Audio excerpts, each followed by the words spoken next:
बऱ्याचशा मित्रांच्या कमेंटवर कमेंट येत राहते त्या. आता प्रत्येकाचा प्रॉब्लेम वेगवेगळा असतोय, तुम्हाला माहितीच आहे. कोणाच्या प्रॉब्लेमला काय सोल्युशन तर कोणाचे काय सोल्युशन असते.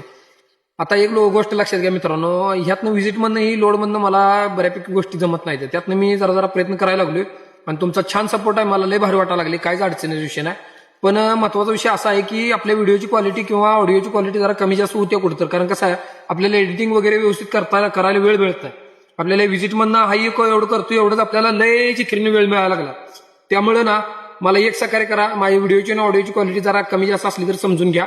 आणि ह्यावर एक विषय असा की मित्राची एका कमेंट आली होती की जनावरचं अंग बाहेर येते, व्यायच्या आधी म्हणा वेल्याच्या नंतर म्हणा अंग बाहेर येते. तर मित्रांनो एक उपचार घ्यायचा, डॉक्टरलाच बोलवून ट्रीटमेंट करून घ्यायचं. कारण कसं आहे हे इमर्जन्सी विषय आहेत, ह्याच्यावर आपण सपोर्टिव्ह सांगू शकतोय तुम्हाला, पण ह्याच्यावर असा तत्काळ उपाय करून कुठला कव्हर होण्यासारखं सांगू शकत नाही. कारण त्यासाठी तत्काळ उपाय म्हटलं तर तुम्हाला फक्त डॉक्टरचीच आधार घ्यावा लागणार आहे.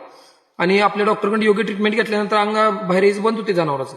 आणि दुसरी गोष्ट, सपोर्टिव्ह उपचार देशी उपचार म्हटला तर मला जे बरेचसे देशी उपचार माहिती आहेत तेवढे उपचार मी तुम्हाला सांगायचा प्रयत्न करतोय. देशी उपचार सांगायचा म्हटलं तर तुम्हाला लाजाळू माहिती असेल. लाजाळू ती आपण बोट लावली की त्याचं पानं आकुंचन होतात. ती लाजाळू म्हणून एक झाड असते ना का, वेलगीत असते, त्या लाजाळूची पानं एक वंजळ भरून जनावराला खाऊ घालायची. असं रोज कंटिन्यू करत राहा तुम्ही, जनावराचं जोपर्यंत तुम्हाला रिकव्हरी मिळत नाही तोपर्यंत. आता आयुर्वेदिक म्हटल्यानंतर तुम्हाला रिकव्हरीला वेळ लागणार जरा, पण परमनंट याला होऊ शकतोय. या गोष्टीचा विचार करा. आणि तुम्हाला काय प्रॉब्लेम असला तर मला कमेंटमध्ये नक्की कळवा. मला जेवढं माहिती आहे तेवढं नक्की सांगण्याचा प्रयत्न करतो. धन्यवाद.